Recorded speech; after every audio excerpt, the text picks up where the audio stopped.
Friends అందరికీ hi అండి. Next month అంటే జనవరి 2025కి స్వింగ్ ట్రేడింగ్ సంబంధించి నేను ఒక 4 స్టాక్స్ అయితే షేర్ చేస్తానండి. సో ఈ 4 స్టాక్స్ కూడా చాలా మంచి స్టాక్స్ అనమాట. మనం ఎక్కడ బై చేసుకోవాలి, తర్వాత ఎక్కడ సెల్ చేయాలి, అంటే మనం ఎంత టార్గెట్ పెట్టుకోవచ్చు అని చెప్పేసి మీకు క్లియర్ గా పాయింట్ టు పాయింట్ అయితే ఎక్స్ప్లెయిన్ చేస్తాను. అవుట్ ఆఫ్ ఈ 4 స్టాక్స్ 4th స్టాక్ వచ్చేసి నా ఫేవరెట్ స్టాక్ అనమాట. ఎందుకంటే ఈ స్టాక్ లో కనుక మనము కరెక్ట్ గా ఎంట్రీకి ప్లాన్ చేసుకుంటే కనుక, అంటే మనం కరెక్ట్ గా టైంలో ఎంట్రీ ఇస్తే మనకి హ్యూజ్ టార్గెట్ అయితే రాబోతుంది, మనకి ఎక్కువ ప్రాఫిట్ అయితే రాబోతుంది. ఈ అన్ని స్టాక్స్ కూడా నేను ఎక్కడ ఎంట్రీ ఇవ్వాలి, తర్వాత మనం ఎంత టార్గెట్ పెట్టుకోవచ్చు క్లియర్ గా మీకు ఎక్స్ప్లెయిన్ చేస్తాను. సో అందులో భాగంగా ఫస్ట్ స్టాక్ వచ్చేసి జనరల్ ఇన్సూరెన్స్ అన్నమాట. నేను 1 వీక్ టైం ఫ్రేమ్ అయితే తీసుకున్నాను ఇక్కడ. సో ఇక్కడ చూసుకోవచ్చు మీరు, ఇది స్టాక్ అన్నమాట. సో ప్రీవియస్ హై ఇది కదా, ఇది చూడండి, ఇది ప్రీవియస్ హై. సో ప్రీవియస్ హైని ఈ క్యాండిల్ బ్రేక్ చేసింది, కాకపోతే ఇప్పుడు మనకు రీటెస్టింగ్ అయితే వచ్చిందనమాట. సో మనకు ఇక్కడ రీటెస్టింగ్ లో వన్స్ ఇక్కడ ఒక స్ట్రాంగ్ రిజెక్షన్ క్యాండిల్ కనుక ఫామ్ అయితే మనం ఎంట్రీకి ప్లాన్ తీసుకోవచ్చు. ఎంట్రీకి ప్లాన్ ఎంత టార్గెట్ పెట్టుకోవచ్చు అంటే ఇక్కడ చూడండి, ఇది ప్రైస్ రేంజ్ కదా, ఇక్కడ చూడండి ఇది ప్రైస్ రేంజ్.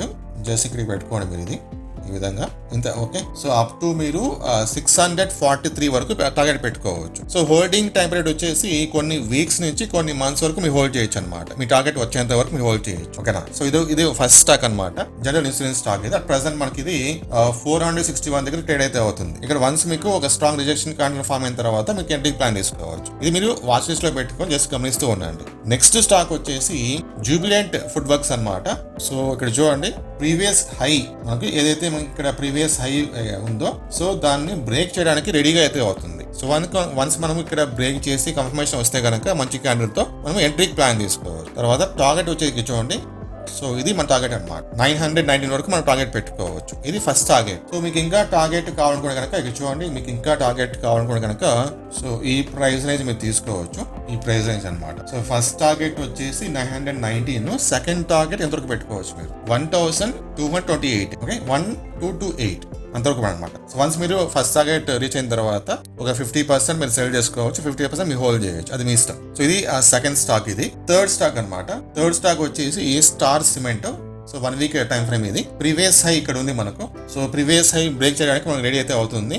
వన్స్ ఇక్కడ మనకు బ్రేక్ చేసి క్యాండిల్ కన్ఫర్మేషన్ వస్తే కనుక మనం ఎంట్రీకి ప్లాన్ తీసుకోవచ్చు. ఎంట్రీకి ప్లాన్ తీసుకొని ఇక్కడ మనకు కొంచెం తక్కువ టార్గెట్ అయితే ఉంటుంది. సో ఇంతవరకు అనమాట ప్రైస్ రేంజ్. ఇది అంటే 242, అంటే మీరు 250, 255 ఆ లెవెల్లో ఎంట్రీ ఇస్తారు. అది 309 వరకు మీరు హోల్డ్ అయితే చేయొచ్చు. కొంచెం తక్కువ టార్గెట్ ఇది. ఓకేనా.